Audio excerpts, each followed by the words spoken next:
All right. Thanks so much for joining us today, Rebecca. I'm excited to hear about you and your journey for teacher retention. But before we get started, do you mind talking about yourself a little bit and why you chose to become an educator? Hey, thank you so much, Eric, for having me. I'm excited to be with you today. I am from a family of educators, pretty much, and I tried to escape it. And I was like, international relations or something like crazy. And of course, I ended up in education and I've been teaching where I went to school too. So I'm a product Okay. of Gwinnett, and I came back to Gwinnett County Public Schools, and I just can't escape that either. So but Gwinnett's been so good to me, and I'm just proud to be from Gwinnett and be an educator, and I'm just happy to be here. Went to West Georgia, and then went to pretty much every school in Georgia for the most part, I guess. But West Georgia, Georgia College, Georgia Southern, all the things. So just Okay. grateful to be here. Yeah, that's great. So I know that recently Gwinnett County Public Schools is recently chosen as a Forbes America's Best Employers, coming in at number 62 out of over 1,400 employers. So congratulations, first of all. That's really exciting. Thanks. At a macro level, can you talk a little bit about to what you attribute this award? What is setting you apart from other employers in terms of being able to receive this award? Yeah, that's a great question, and thanks for bringing it up. So I honestly, as we know, everything rises and falls on leadership, and I think we have great leadership structure in our district. We have had a great history of leadership, and now with Dr. Watts as our leader, um, we're in a time of change and transition, but the leadership has stayed just ahead of the game and very much stable, and also a type of leadership that really empowers other people at all levels to step into what we are called to do and what needs to be done, and really gives people the opportunity to grow and thrive and develop our staff development department in Gwinnett is insane. It's so robust. They help develop all staff members from custodians to teachers to admin. We have a top tier leadership development program, and just at all levels, Mm. I think everyone talks to each other pretty well. And even though it's big, the Hmm. organization is really tight. And then there's also something to say about school autonomy. So even though, since we are big, there is a place for that school autonomy piece because every school is so different. And so I think Hmm. there is that great balance here of good organizational structure, and then also that school autonomy piece, and then those bridges built in between. Yeah. Yeah, I know that Dr. Watts and your Chief Human Resource Officer, Kathy Harden, they talk about a lot of things, empathy being one of those. And I'm sure you hear the word empathy Yeah. oftentimes. I've also heard culture of belonging as part of the press, and being people first.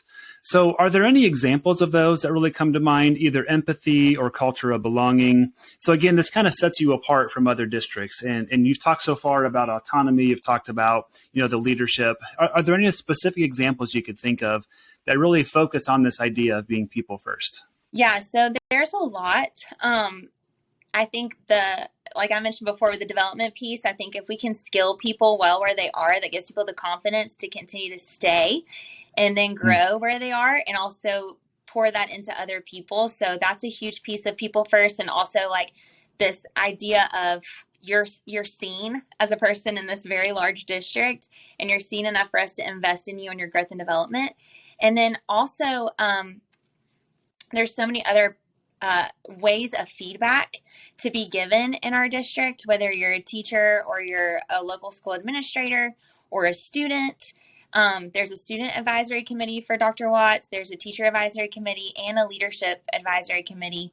So at all levels, there's this opportunity for feedback. And then also for the community, there is a thought exchange program that the district uses to hear from the community and other stakeholders around curriculum that's being brought up, or around Mm. really anything that's happening in this time of change. And so I think one thing that we really learned from COVID is that communication is so important, and just over communication. And so I really am thankful for Dr. Watts and his leadership, and Chief Harden for her leadership as well, to continue that open communication for all stakeholders in the district. And I think that grows empathy for each other. And it's that modeling from the top down that is important for, if Dr. Watts is eliciting feedback from every stakeholder, then everyone else could be doing that too in their sphere of influence. Yeah. And that goes back to the idea you'd mentioned, everybody is seen as a person. I can't imagine. So you have about 24,000 employees. Is that right? Yes, we have a lot. How do you make every one of those feel seen? Because such a critical component of teacher retention, of staff retention, is people want to feel heard, supported, and valued. They want to be seen. They know that their contributions are impactful. But how do you do that when you have so many people within an organization? Yeah, great question. I think that is something that we're always working on because we are so large. And in this time of change, it can be easy for people to kind of get lost in the shuffle. But Sure. with the people that I've come in contact with and that I've had the pleasure of working with, like Chief Harden and like Dr. Watts, and then everyone in between, and definitely local school principals that we have who are amazing. I think they all want that. And in that empathy realm, they want that. They've experienced it. And so that compels them to then do that. And so I think it's that charge from leadership, and that's modeling that best practice of doing that, celebrating people when you have the opportunity, and then encouraging someone else to do that as well. So in our leadership development meetings, Dr. Watts has begun this Bridge Builder Award where he honors principals who are nominated for building bridges in our district. And so he's just started that. And so that then compels other people to do the same. And then I think it's just little things like just encourage. We have shine cards that, just sending each other little like thoughts of like, hey, I've seen you do this great thing, great work, keep it up. And then, larger, more on the stage things. And then really that social media push too. There's lots of social media push to highlight students doing a great thing and teachers doing great things, custodians doing great things, AAs, everybody in between. So social media can kind of seem like a small piece, but I think, obviously it has great impact too, to leverage that. Yeah, and you can share that with the entire world then. And so what happens is you're essentially collecting stories, right? And then you're sharing those stories with the world. And humans have been sharing stories for thousands of years. That's the main mode of communication early on. And I think sometimes that gets lost, especially with just the busyness that is education. I'm a former principal myself, and every day it's fire after fire that you try to put out. And it's so hard to get ahead of the stories like this. But if you can stop and step back and say, and really realize and recognize all of the amazing things that are happening, it doesn't take long to tell your people, hey, I want you to nominate somebody for going above and beyond, for example, for being a culture champion, really living out the core values of the organization. Sometimes it's hard to sustain that, right? Because again, there are fires that you're putting out all the time. But storytelling is such a critical component of the employee experience, because you're relating to one another. You're surfacing these great things that are happening. Yes, such a great point. And I think it does captivate us, and it personalizes and humanizes each other because, the public school atmosphere can get political sometimes, but if we can celebrate those stories and humanize people, I think that does build those bridges, create that belonging, and help everyone see maybe a little piece of themselves in each other, building that empathy and leading to us to a space where we can be more proactive instead of reactive in the current situations that we find ourselves in sometimes in the public education world. Sure. Yeah. Great point. I love the storytelling piece. Yeah. So Rebecca, I know you spend a lot of your time focused on teacher retention and specifically around making space and opportunity for teacher leadership development across your district. So I love on LinkedIn, you have a Teacher Leadership Tuesday post where you're sharing best practices. You're sharing, here's what people are doing to develop leadership within our teachers. Out of all the possibilities of what impacts teacher retention, you're focused on teacher leadership. Why is that? Yeah, thank you. So I know personally, just my story, I know I get to be where I am today because of my opportunities I had as a teacher leader. From when I first started in a middle school, just as a new teacher, to going to the high school that I taught at, and the opportunity as Teacher of the Year to be able to have my voice even more elevated. And for me, teacher leadership comes down to elevating the voices of the teachers to allow them to have that impact on the decision making that happens every day. I say that the instead of just saying like the answer is in the room, but the answer is in the classroom. We have so many issues in public education. And I know that we have teachers every single day solving these problems, sometimes more than one at a time in the classroom on a daily basis.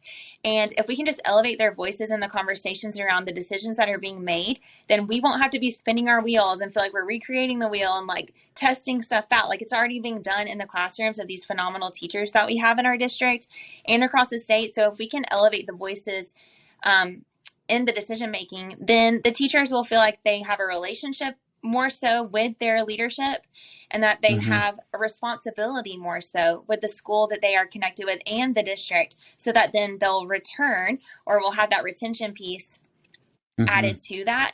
And if we can also keep, high achievers attract high achievers. So if we can keep our high achievers, if we can invest in them, if we can elevate their voices, then they'll attract more. So it's a recruitment thing too, and they'll also stay at their local school, but feel that value and know they're valued. So they'll stay at their local school, but also still be able to have that impact district wide and maybe even statewide. Yeah, it's really interesting because I've talked to several former educators in the podcast so far. And so many times the reason that they left education, it's, their principal was micromanaging them, or they had a lot of stress. There was too much on their plates. And what I heard you say is we want to make sure that we have relationships and responsibility for teachers. So when I hear that, my mind kind of goes to, well, isn't that more responsibility then for teachers? So you have the day-to-day operation, you have the day-to-day, there's grading, lesson planning, but now you're asking teachers to be a leader. Is that not adding more to their plates? Why is that such a big deal for teachers? Yeah, I'm glad you asked that, because I get that question a lot. And I think when I think about my own experience and the experience I've had working with teacher leaders and building their own capacity, I was that teacher that said yes to everything. Like, I coached cheerleading and I had no business doing that. Okay. Like, I will be your biggest cheerleader, but I'm not a cheerleader. Okay. So Sure. Teacher leaders say yes to everything. And so and especially like this year, there's so much on people's plates. And so it's a great point to make, because, I'm also big on the teacher burnout in that space too. And I think what we can do, and what helped me and what's helped other teachers that I've kind of been pouring into, is just this concept of prioritization. And teachers are in this seat now where they can say, these things on my plate give me life. These things kind of take the joy out. And I love the Patrick Lencioni's 6 working geniuses, where you can kind of go through his process and say, like, these 2 of the 6 give me like this excitement about the work I do. These 2 I can do, give or take. And then these 2 really bring out the frustration in my life. So if we can walk teachers through that and say, like, what do we need to take off our plates? What do we need to pause? What can we add that could help you function in that space of excitement and joy again, and help kind of revive you in this space of education, to kind of shift your perspective a little bit in your daily tasks, then that is something that only adds to someone's life in a positive way, instead of kind of like sucks the life out of you. So I think it's about that prioritization, which is a teacher leadership competency. I had a conversation with a teacher leader who I love and adore, and she was on my new teacher team at my school that I worked at before I came to the district. And she was sitting in the meeting crying. We're trying to plan for a new teacher. She's crying and crying because she keeps getting piled on and piled on. But all she really wanted to do was new teachers and ESOL, or multilingual learner building. But all this other stuff kept getting piled on her. And so we just had to have this conversation of, we need to step back from these other things you're doing so that you can pour yourself into what you want to do. And so when we were adding basically ESOL department chair to her, that didn't take the life out of her. It was this other stuff that came out of the frustration. So if we can help teacher leaders prioritize what they are doing, because maybe what makes me frustrated gives another teacher life, and but it has to be that equitable conversation with all the teachers in your building, because some teachers you would have never thought would be interested in teacher leadership or be interested in growing in that way. But maybe that person gets life from my frustration, and we can have that conversation amongst all of the teachers involved, so that we're not all feeling overwhelmed and frustrated. So That's amazing. And I love the idea. We talk a lot about autonomy and how teachers need to be able to make their own decisions, have a lot of impact on the decision making. What oftentimes happens, though, is the building level principal, people like me get in the way, right? Because as a principal, there are certain demands placed on me from above. I also understand, some things may be outside of the context of what a typical teacher would know. Parent situations from the past, for example. How do we make autonomous decision-making teachers, but yet the principal is the one that ultimately grants that or doesn't grant that? Yes. So, any school that I go in to work with, I talk to the principal first and I say, tell me your vision, and then what are your needs? What do you think the needs of your school already are? And then I partner with that principal to then send out the teacher leader interest survey to all teachers. And I just continue to have that open conversation with the principal. Ultimately, I see these principals carrying so much, and our APs, they carry so much.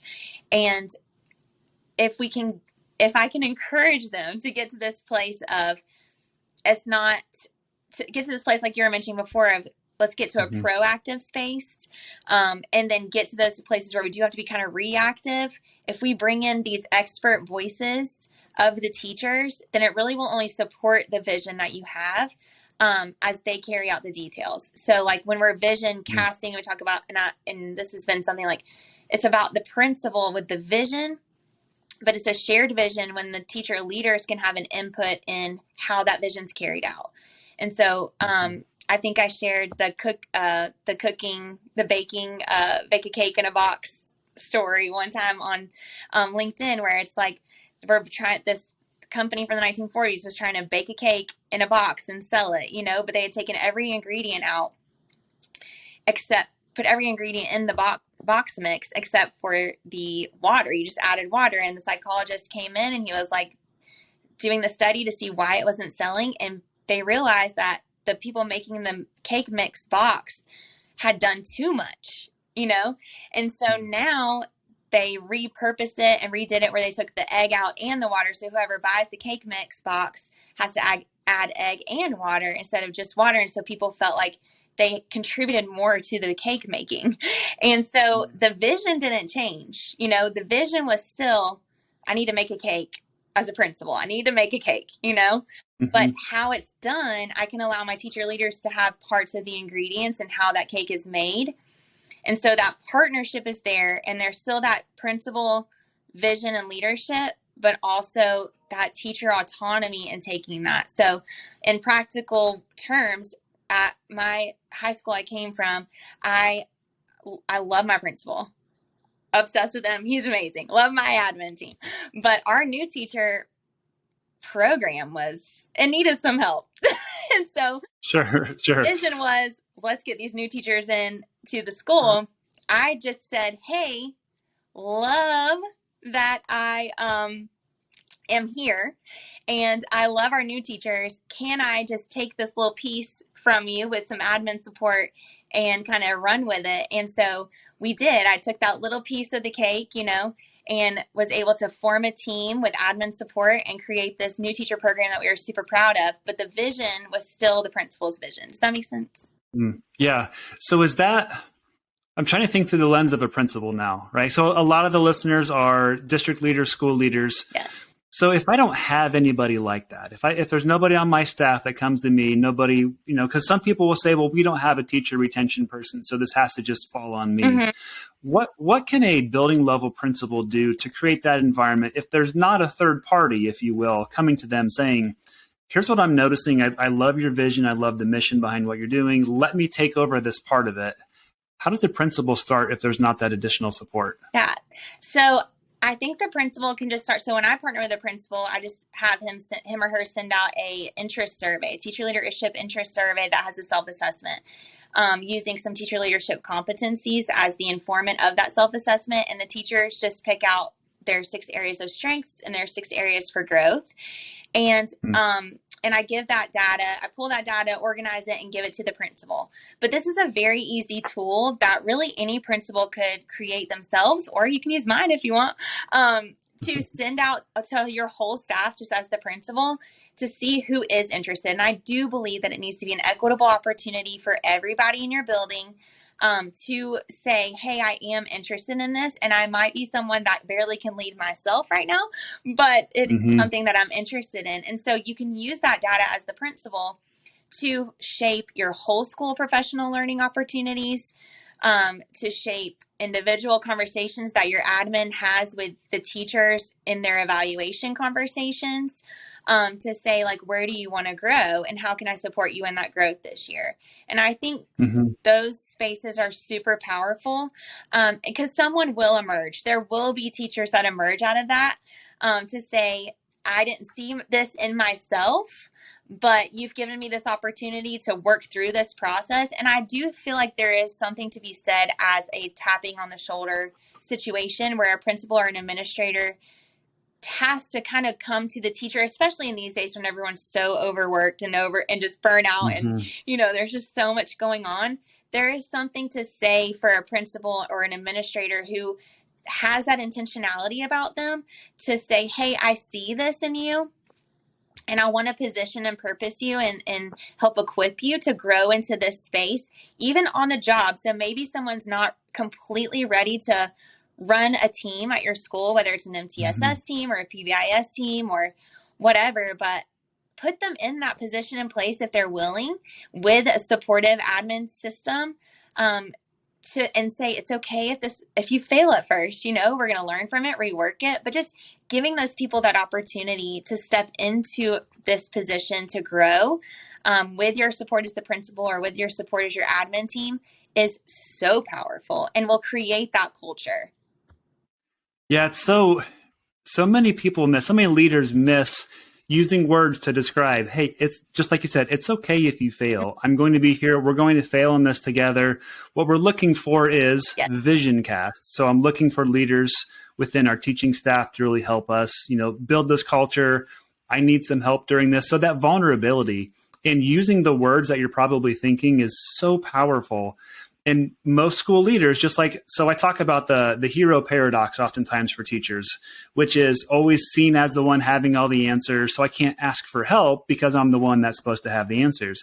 Same thing happens for school leaders oftentimes too, because parents come requesting, principals, cafeteria staff, everybody comes to the principal all the time and are asking questions. What do I do about this? How should I approach this? Sometimes it's so powerful and impactful to step back and say, here's what we're trying to do together, but I need some help. And Rebecca, for example, I know you're an amazing teacher, an amazing leader. I would love to have you come with me on this journey to figure out what else can we do to serve our teachers. Yes. And I think what you just ended with is how can we work together to figure it out? Because I think what I've learned is that, especially through coach endorsement and everything, is that leadership really is not about always having the right answers, but just about having the right questions to ask. And so even if you don't have the right answer as a principal, especially in the days that we're living in, I think it's kind of almost more powerful to have that great question to ask your teachers and your admin, to say, like, let's go on this journey together. Like, you still have your vision. You still know what you want things to look like in your school and in your community, but let's ask the right questions to get us there. And that shows vulnerability. It builds trust. It builds those bridges, but it also helps build other people in the process, I think, because good coaching really helps build the capacity of other people who will be loyal to you for life. Yeah, absolutely. So I know you'd mentioned the 6 questions, so the 6 positives and 6 areas for growth per teacher. As I'm starting to think through, how do I create this environment with teacher leadership? What other kinds of data do you look at? How much of a role does student data play? So I guess my bigger question is, when you have this teacher leadership team, how much of it is focused on student achievement versus how much of it is focused on, let's create this employee experience that's wonderful for all of our staff, because the staff are the ones that influence student achievement? Yeah, so that's what I was just going to mention, all the research, all Hattie, with the research of who's the most impactful on student achievement, and that's the teacher, And so the second one, and Dr. Matthews, our leadership development executive director, he pointed this out at our Teachers as Leaders retreat a few weeks ago, saying, if the most impactful person in the classroom is the teacher, and then the second most impactful person is the principal, then it only makes sense that we would elevate teacher voice in that leadership conversation and really partner the principal and the teacher leader together more, because those two are the most powerful on student achievement. And so if we can build those areas for growth in the teacher leaders as they're working to meet needs of their schools, then it would only have, in my opinion, more powerful consequences on increasing that student achievement. And so in my process, we send out that survey, the teacher leaders do that self-assessment, and then I take that data and I give it to the principal to inform the whole school professional learning if he or she wants to. But then I go ahead and we have a whole group professional learning with the teacher leaders who participated in the survey. And we just go through a protocol around our 4 E's for the district, which is, like you mentioned, empathy, equity, excellence, and effectiveness, and really categorize the needs of the schools around those 4 E's. And then they go around another protocol and start identifying solutions around those needs, categorizing those 4 E's for our district. And then we kind of leave it at that and kind of let them sit in the space of what are they feeling pulled towards to help match their passions or working genius, basically, with the needs of the school, to see what situation they want to partner in or invest in or own to meet a need at the school, but also build their own capacity. And so when we partner those two things, student achievement would be increasing in that process.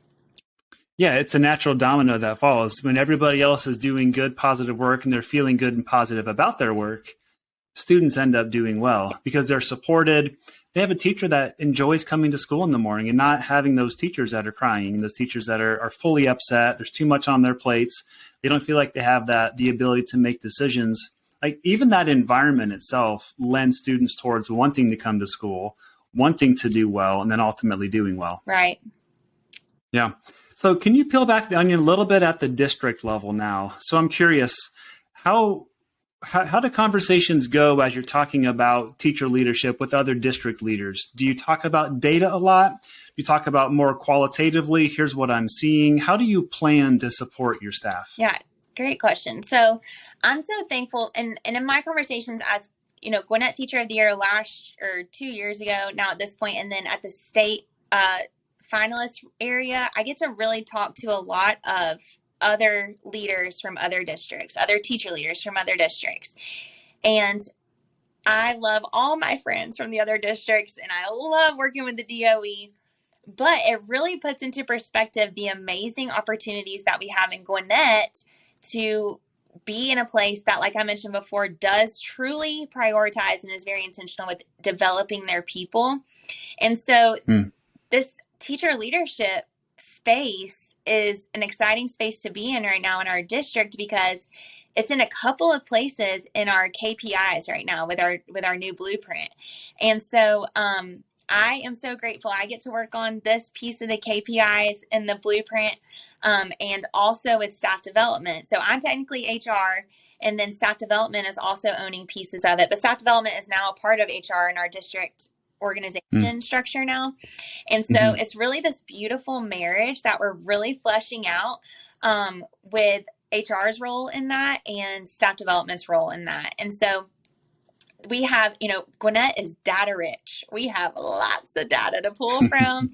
And so there is, and right now we are piloting a lot of what I'm talking about, my process, and also piloting and partnering with what staff development has already been doing.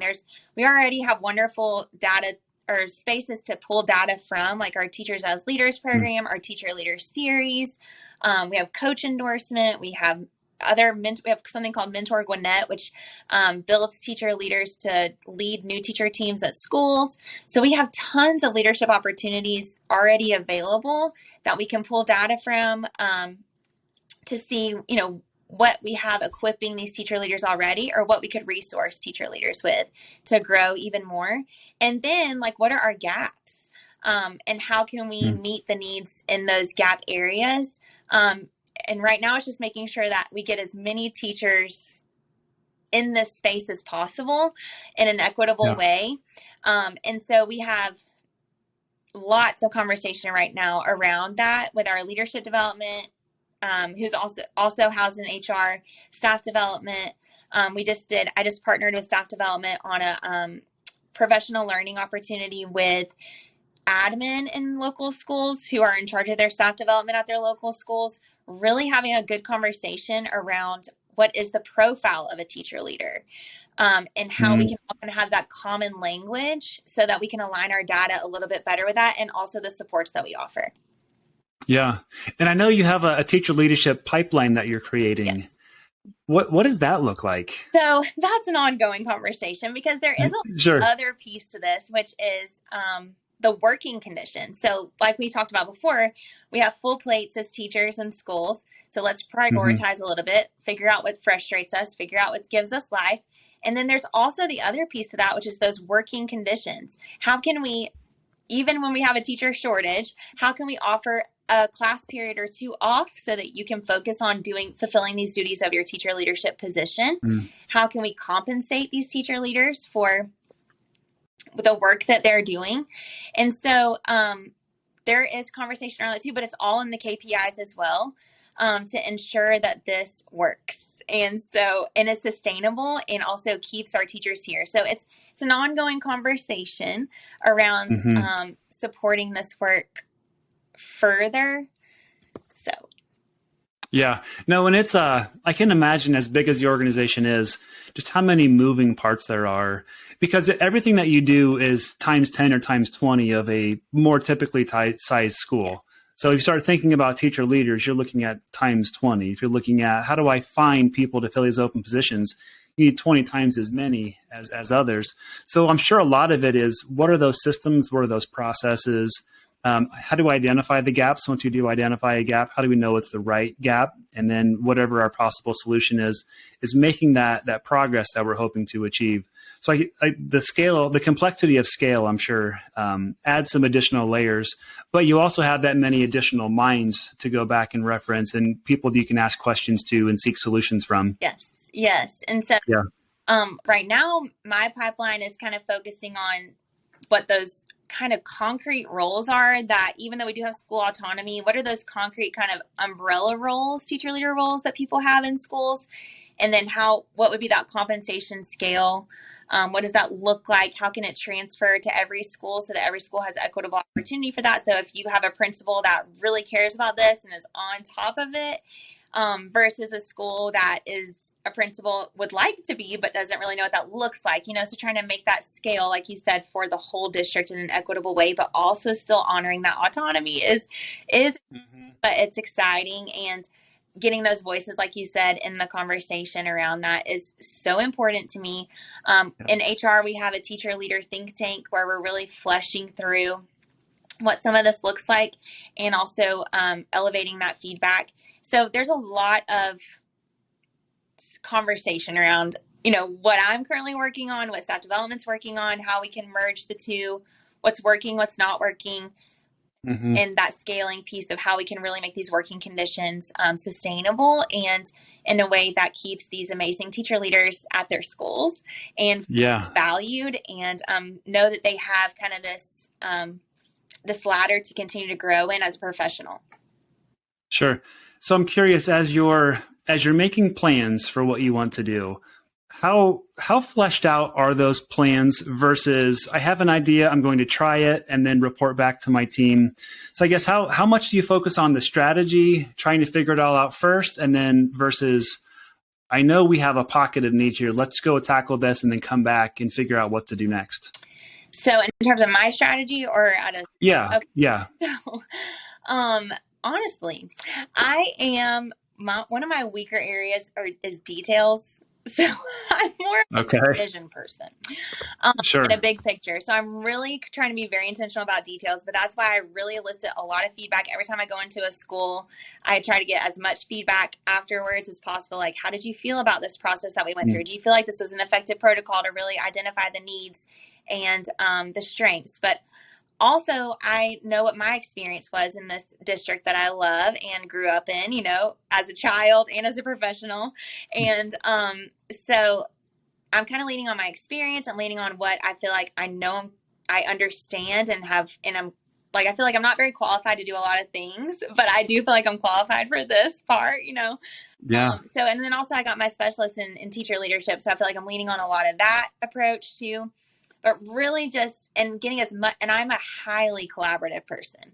And so I'm trying not to call my co-teacher from my old school as much. She's a brilliant mind, Lindsay Davis. I got to shout her out.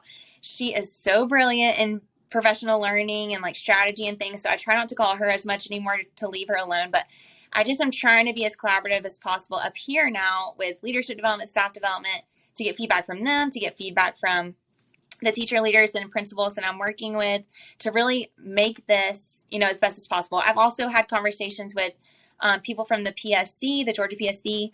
They've looked at my process and kind of given me lots of good feedback. And then GOSA, the Governor's Office of Student Achievement, they've looked at what I've been working on too, and they've given me lots of feedback. So I'm trying to, refine this as much as possible so that it's effective and it's valuable, and that it's something sustainable. Yeah. Biggest question, what has been the response of the teachers so far that you're working with? So the teachers have just been very grateful for an opportunity to grow. And like, when I think about when I was like a new teacher, I'm like, I would be really nervous about having people in my classroom or like really like seeing like what's happening, because it can be scary, but everyone's so open to this individualized coaching of wanting to grow and get better as a professional. And so after the big group professional protocol that I was talking about, then that next step is just individualized meetings with these teachers to ask. And I just ask them, tell me about yourself, and then tell me what your big goals and dreams are as a teacher and teacher leader, and how can I support you in getting there? And so these conversations are so exciting. And it's like, I talked to someone the other day and she was like, well, I know I've thought about these things by myself, but I've never really been able to talk to anyone about them before. So she's like, that's really cool. And I was like, I know, that is great. So it's exciting to kind of see the life come back to their sweet faces, and so it's been really good feedback in terms of the process and in terms of the hope that it gives, the excitement that it's bringing back to the teachers to be able to get on this path of seeing something they know can be effective. Like, they have this idea, they know how to meet this need, but now they have someone coming alongside them to say, I want to help you make it happen, and help you grow in that process. And they are so open to it. And I feel very unworthy and very anxious about it sometimes, because I want to honor them and I want to honor their experience and their hopes and dreams here. So, but it's really exciting. And I'm excited to continue to grow it and build it with the rest of the district leaders here and the teacher leaders and the principals. Yeah. So, yeah, it's amazing what happens when you just talk to people like humans, right, and ask what their goals are and, hey, what can I remove from your plate? What barrier can I remove? Yes. Like, that's what gets people excited. Is you talked about relationships and responsibility. So by adding both of those together, the relationship is, I'm here for you. However I can support you, let you know. The responsibility, they're kind of adding to their own plates because they're interested in impacting others, not just the students in their classroom or their grade level, but across their building. So it's that relationships. It comes down to treating people like humans, right, and making sure that they know somebody sees them, supports them, appreciates them. Yes. That's amazing. Yeah. So what's one actionable strategy that you hope school leaders take away from this conversation today? Thanks. I think just asking questions and like pausing for a minute. So I know that principals and admin, again, are just so overwhelmed with task, fire.